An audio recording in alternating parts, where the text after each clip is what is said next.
오늘 다니엘 9장입니다. 다니엘 9장 1절부터 19절까지 있는 말씀인데, 본문 의지에서 말씀의 제목은 이스라엘을 위한 다니엘의 중보 기도, 이렇게 말씀의 제목을 잡았습니다. 조금 길다 하면 길다 할 수 있는 본문의 말씀인데, 오늘 본문 말씀 보게 되면 사자굴에 들어갔던 그 다니엘이 하나님 앞에 기도하는 대목이에요. 정말 제가 오늘 말씀 준비하면서 목이 여러 군데서 메였어요. 참 너무나도 간절하게 하나님을 누구라고 부르는가, 여러분 말씀 속에서 보세요. 하나님을 누구라고 부르는가. 그리고 오늘 본문 19절까지 있는 말씀, 이제 세 개의 대지로 우리가 살펴볼 수 있는데, 먼저 1절과 2절 보시게 되면 다니엘이 다른 일을 할 때 기도하는 게 아니고 성경을 읽다가 바벨론의 70년의 환란이 거의 끝나게 된다는 사실을 깨닫게 된 거예요. 뭐를 읽다가요? 성경을 읽다가. 1절과 2절의 말씀이고, 그걸 깨닫고 난 다음에 이제 3절부터 15절까지 다니엘이 금식하면서 자신의 죄와 그 민족의 죄와 그 모든 죄를 하나님 앞에 회개하고 자복하고, 길게 15절까지 회개하는 대목입니다. 마치 자기가 죄를 지은 것처럼 그 민족의 죄를 하나님 앞에 다 자백하고, 우리가 이렇게 살지 못했습니다라는 긴 회개의 기도가 15절까지 나옵니다. 그리고 마지막으로 이제 16절에서부터 19절까지 구하옵나니, 그러면서 16절에서부터 19절까지 나오게 되는데, 이스라엘과 예루살렘의 회복을 위해서 다니엘이 간절하게 하나님을 특별히 나의 하나님이라고 부르면서 기도하는 대목이 등장하고 있습니다. 참 귀한 부분의 말씀이에요.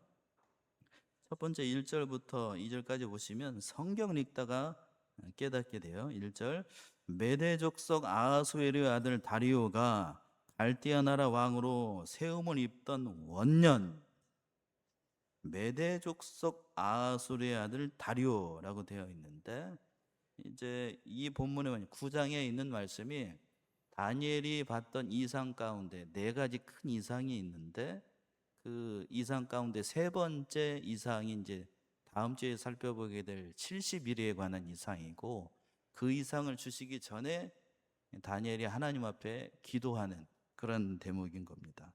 그때 배경이 1절과 2절에 있는 말씀인데, 여기서 보시게 되면 다리오 아하수에로의 아들 다리오라고 되어 있습니다. 이 배경이 우리가 이미 앞에서 살펴봤던 다니엘 5장 31절과 6장 1절에 있었던 그 다리오 왕, 6장에서 무슨 사건이 있었죠? 다니엘이 어디에 들어가죠?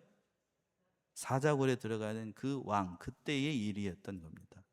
정황상으로 봤을 때에 다니엘이 사자굴에 들어가기 전인지 후인지 그건 잘 모르겠어요. 아무튼 하나님께서 그 다리오 왕이 있을 때에 원년이라고 되어 있으니까 세움을 입던 그때에 다리오이 큰 이상을 주시기 전에 이 다니엘이 성경을 읽다가 큰 깨달음을 얻게 됩니다. 그 2절의 말씀이 그 말씀인데, 2절 보시면 곧 그 통치 원년에 나 다니엘이 서책으로 말미암아 여호와의 말씀이 선지자 예레미야에게 임하여 고하신 그 연수를 어떻게 했다고요? 깨달았습니다. 뭐를 읽다가요? 서책이라고 되어 있습니다만, 서책은 뭘 얘기를 하겠어요? 성경을 얘기를 하는 거죠. 그러니까 성경을 읽다가 예레미야 선지자가 예언했던 그 바벨론 포로의 연수가 정확히 몇 년이냐면 70년이라고 기록이 되어 있습니다. 그 70년의 연수가 다 해가고 있다는 사실을 깨닫게 됐어요. 그 하반절에서 그랬죠. 곧 예루살렘의 황무함이 몇 년 만에 70년 만에 마치리라 하신 것을 뭐를 읽다가요? 성경을 읽다가. 그러니까 제가 우리 삼내중학교에 와가지고 뭐를 읽자고 그랬죠? 성경을 읽습니다. 성경을 읽어야 됩니다. 성경에 모든 해답이 있고, 성경을 통해서 우리가 하나님의 뜻과 그 모든 것을 깨달을 수 있어요. 오늘 본문의 말씀에 등장하고 있는 다니엘도 다른 일을 한 게 아니에요. 성경을 읽었습니다. 그래서 특별히 예레미야 선지자를 읽다가 바벨론 포로의 때가 다 돼가고 있다는 사실을 깨달은 겁니다.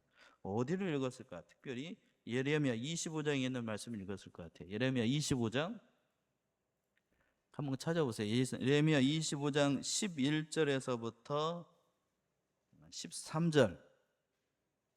예레미야 25장 11절에서부터 13절. 자, 앞에 화면이 있으니까 어느 분이 한번 읽어보세요.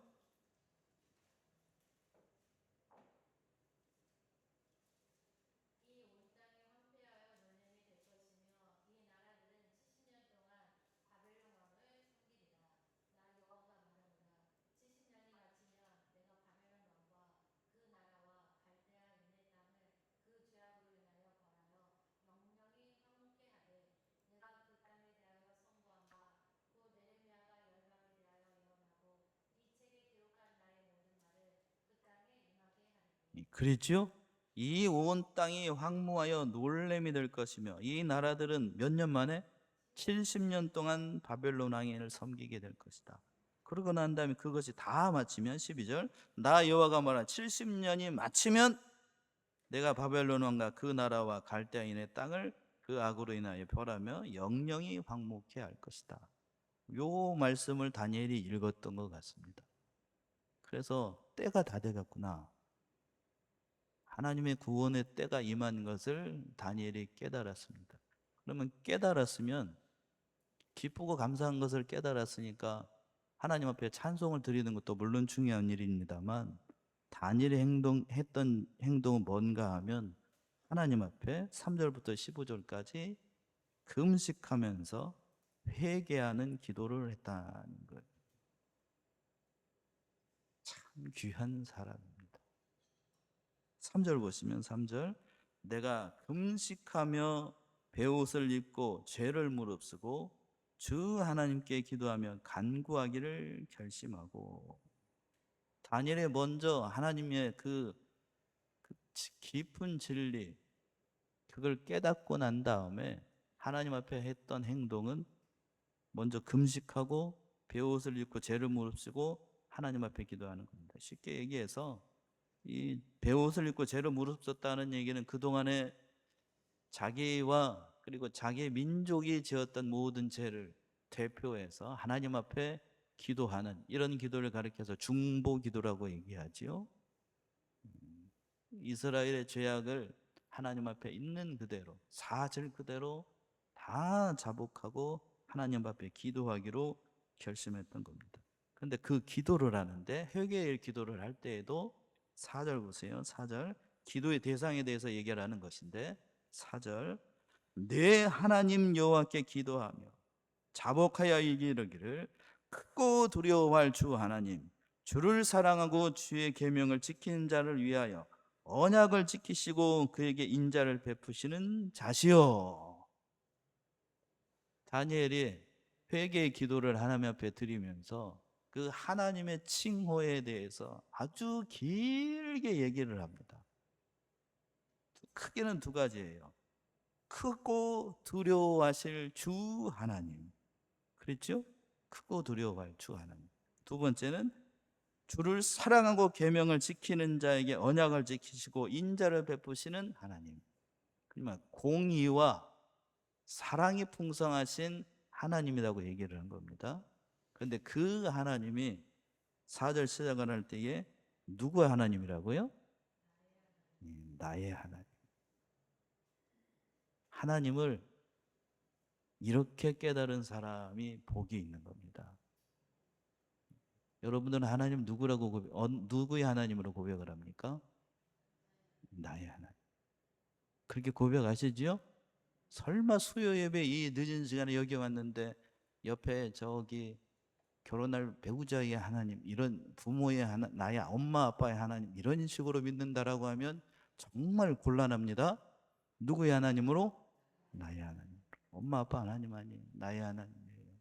근데 다니엘은 두려워할 하나님, 공의를 행하시고 심판하시는 그 하나님, 그리고 그 죄를 회개하고 그 계명을 지키는 자에게 언약을 지켜주시고 인자를 베푸시는 그 하나님이라고 고백을 하는 거예요. 그러니까 다니엘이 그 하나님에 대해서 정확하게 깨닫고 그러고 난 다음에 이제 5절부터 보시게 되면 하나님 앞에 죄를 다 자복합니다. 5절 보시면 우리는 이미 범죄하여 패역하며 행악하며 반역하여 주의 법도와 규례를 떠났사오며. 누구라고 얘기를 하냐면 우리라고 얘기를 했어요. 우리라고 얘기를 했으니까 여기 안에는 누구도 포함이 되는 거죠. 지금 기도하고 있는 누구요? 다니엘도 포함되는 거예요. 여러분들이 성경을 이미 우리가 이제 8장까지 살펴봤습니다. 다니엘을 8장까지 살펴봤습니다만 다니엘에게 우리처럼 죄가 있다라고 세상 말로 트집 잡을 만한 흠이 있었습니까? 없었습니까? 없었습니다. 이미 6장에서 우리가 살펴봤던 것처럼 다니엘을 고소하려고 했던 총리들의 눈에도 아무 틈, 아무 허물이 없었어요. 인간적인 허물이 없었습니다. 그럼에도 불구하고 다니엘은 우리는 이미 범죄했다. 자기도 한낱 죄인에 불과하다는 거지요. 정말로 겸손하고 그 인격과 신앙됨에 있어서 정말 여러분들이 본받을 만한 사람이에요. 그러면서 범죄했습니다. 하나님 앞에 패역한 일을 행했습니다. 행악한 일을 행했습니다. 하나님 앞에 반역했습니다. 주의 법도와 규례를 떠났습니다. 정확하게 얘기를 합니다. 그러면서 또 6절 보시게 되면 우리가 또 주의 종 선지자들이 주의 이름으로 우리의 열왕과 우리의 방백과 열조와 온 국민에게 말씀하신 것을 어떻게 안 했다고요? 안 했습니다. 하나님께서 이스라엘 백성들이 그 5절처럼 행할 때에 많은 선지자들을 보냈습니다. 그 선지자를 통해서 누구에게로 돌아오라고요? 하나님께 돌아오라고 간곡하게 때로는 책망하기도 하고 때로는 부탁하기도 하고 마치 아이를 어르고 달래는 것처럼 수많은 선지자들을 통해서 말씀으로 때로는 재앙으로 그렇게 교훈했습니다만 그러나 이스라엘 나라 유다가 멸망할 때까지 그들은 죄송한 얘기입니다만 하나님께로 돌아오지 않았어요.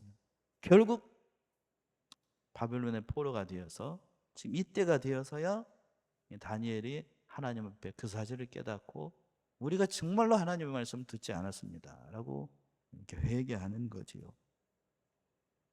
그러면서 7절 보시게 되면 7절 이 모든 것이 하나님의 공의로 됐다고요. 7절 주의 공의는 누구에게로 돌아가고 주께로 돌아가고 수역은 누구에게로 우리 얼굴로 돌아옴이 오늘과 같아서 유다 사람들과 예루살렘 거민과 이스라엘이 가까운 데 있는 자나 먼 데 있는 자나 다 주께서 쫓아내신 각국에서 수욕을 입었사오니 이는 그들이 주께 뭐를 범했다고요?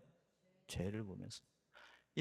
우리가 이렇게 바벨론의 포로로 잡혀오고 그 전에 북쪽에 있는 이스라엘은 아수르에 멸망하고 이런 치욕스러운 상황을 접하게 된 건 우리가 누구 앞에 죄를 지어서 하나님 앞에 죄를 지었기 때문입니다. 이걸 오늘날 우리 대한민국의 현실을 적용한다라고 하면 나라가 어렵습니다. 좁은 의미로 어느 누가 어렵습니다라고 하는 건 결국 따지고 보면 누구의 죄 때문인 거예요? 누구의 죄? 내 죄 때문이죠. 내 죄. 저 때문이에요. 저 때문.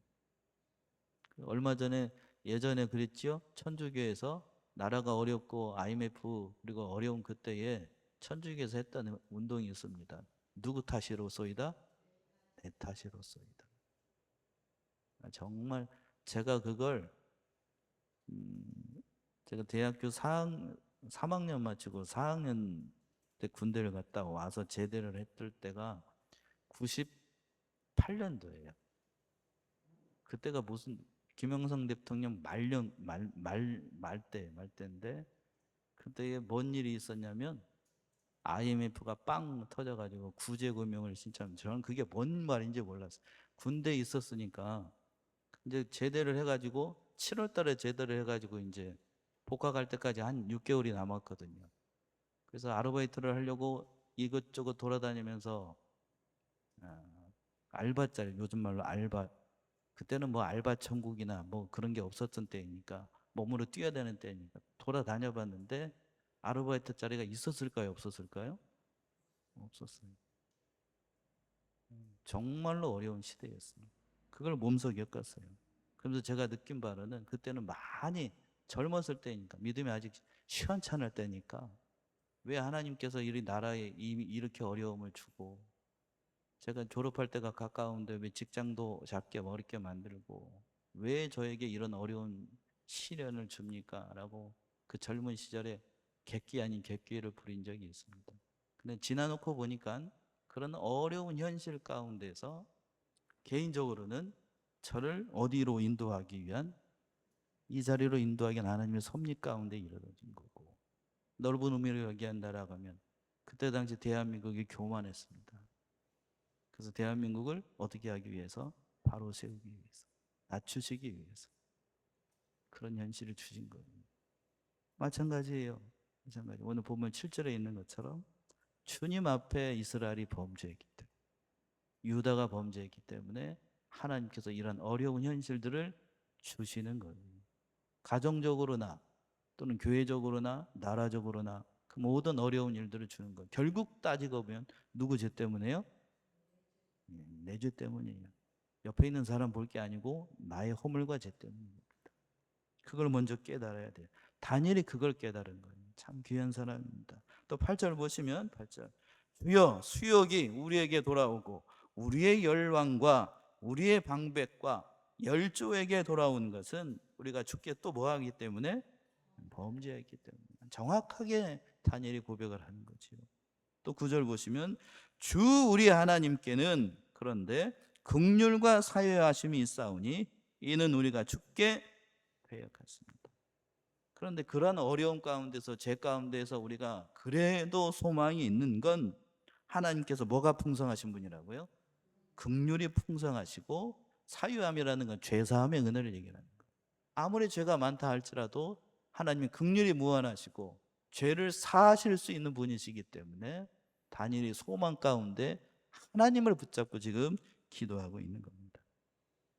그리고 10절 보시면 10절 우리 하나님 여호와의 목소리를 청정치 아니하며 여호와께서 그 종 선지자들에게 부탁하여 우리 앞에 세우신 율법을 행치 않았습니다. 그리고 하나님의 말씀을 지키지 않았습니다. 선민이라고 아브라함의 혈통이라고 족보 자랑만 했었지 정말 하나님께서 지키라고 주신 그 율법의 말씀을 붙잡고 살지는 못했다라는 거예요. 그러니까 하나님께서 그 말씀대로 우리에게 심판을 내려줬다는 얘기지요. 그래서 그 말씀이 11절에 있습니다. 11절 보시면 온 이스라엘이 주의 율법을 범하고 치우쳐서 주의 목소리를 청정치 아니하므로 이 저주가 우리에게 내렸으되 곧 하나님의 종 모세의 율법 가운데 기록된 맹세대로 되었사오니 이는 우리가 주께 범죄했습니다.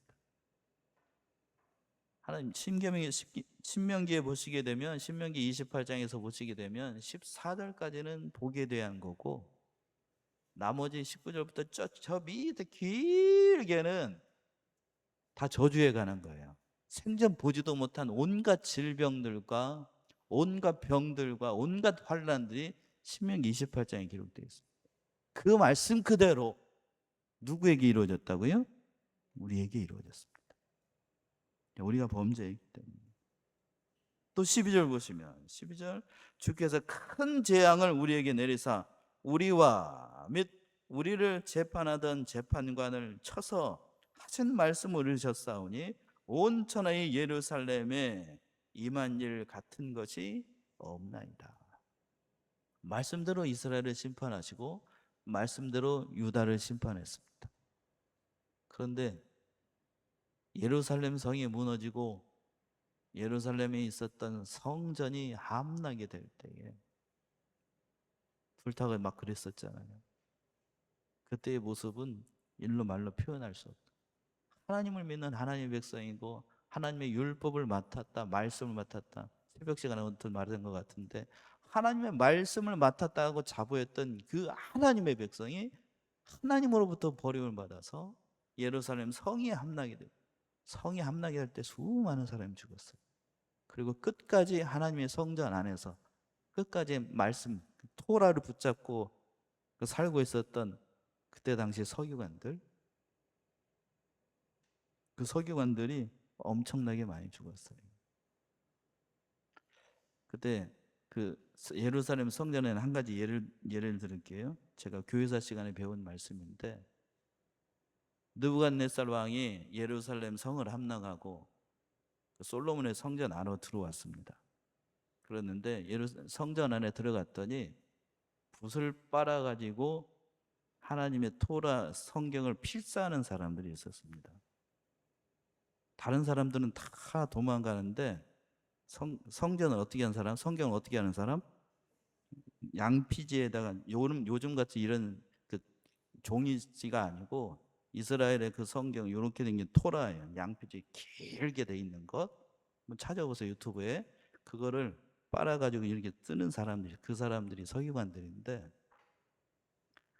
이제 느부갓네살 다 도망가는데 도망가지 않으니까 느부갓네살 이 사람 정확하게 얘기를 할 수 없으니 이 사람들은 도대체 누구길래 이렇게 가고 있느냐. 근데 옆에 있는 사람이 얘기합니다.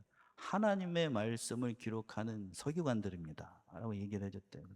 다 목을 쳐라 라고 얘기를 했대요. 그랬더니 그 옆에 사람이 한 명이 목이 댕강 날아가기가 초록 돌아가는데 그 옆에 사람 끔찍도 안 해. 못을 빨으면서 붓을 빨면서 또 글을 쓰는 거예요. 자르라. 댕강 자르는데 그 옆에 사람 다시 붓을 빨아가지고 뭐를 쓴다고요? 토라를 써요. 그렇게 해서 다 죽었습니다. 참 가슴 아픈 말인데, 가슴 아픈 역사인데, 그게 그 재앙이 예루살렘에 임했습니다. 누구의 죄 때문이라고요? 죄기 때문에. 참. 그래서 거기까지 하고 13절 보시면 13절 그 모든 것이 율법이 말씀드려요. 13절 모세의 율법에 기록된 대로 이 모든 재앙이 이미 우리에게 임하였사오나 우리는 우리의 죄악을 떠나고 주의 진리를 깨닫도록 우리 하나님 여호와의 은총을 간구치 아니했습니다. 이미 임했음에도 불구하고 하나님의 그 긍휼과 은총을 구하지 못했다고 하는 거예요. 어느 때까지? 다니엘이 있었던 그때까지. 안타까워하면서 다니엘이 참 통회하는 마음으로 하나님 앞에 과거에 지은 죄, 그리고 현재 지은 죄, 그리고 앞으로 있을 죄까지 다니엘 하나님 앞에 기도합니다. 참 귀한 사람이에요. 14절 보시면 또 14절 이렇게 얘기합니다. 이러므로 여호와께서 이 재앙을 간직하여 두셨다가 우리에게 임하게 하셨사오니 우리 하나님 여호와는 행하시는 모든 일에 공의로우시나 우리가 그 목소리를 청종치 아니하였음입니다. 자, 14절 조금 유의해서 보세요. 뭐라고 그랬냐면 이러므로 여호와께서 이 재앙을 어떻게 하셨다고요? 간직해 두셨습니다.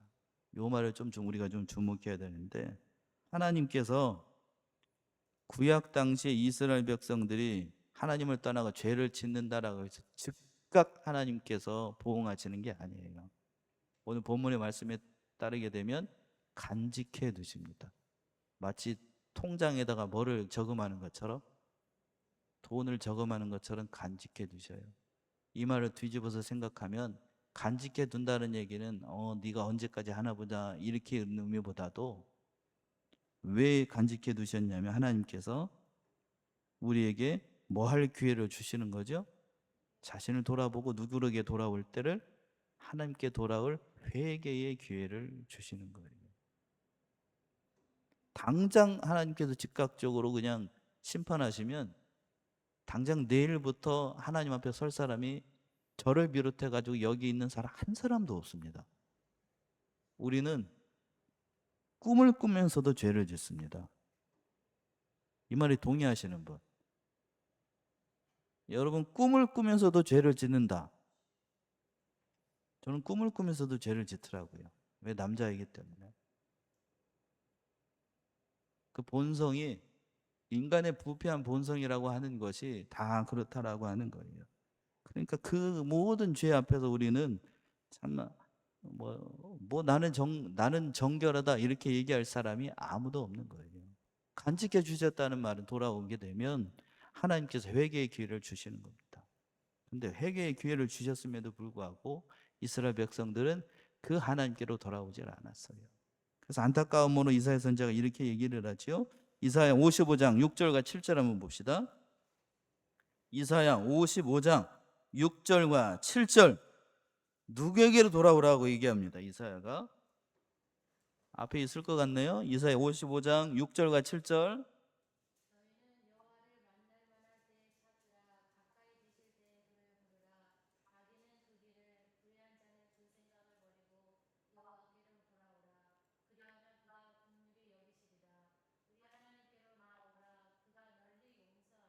예.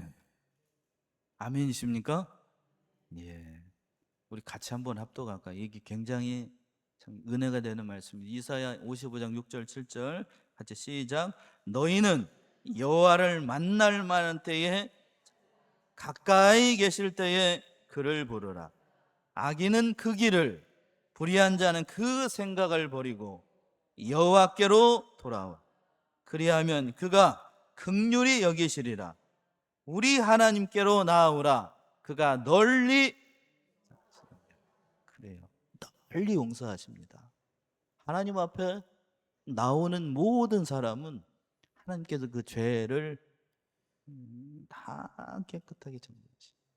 회개하는 자에게 살 길이 열리는 거예요. 지금 그 긍휼을 붙잡고 지금 다니엘이 온 이스라엘을 앞에 뒤에 두고서 다니엘이 기도하는 거예요. 참 멋진 사람이에요.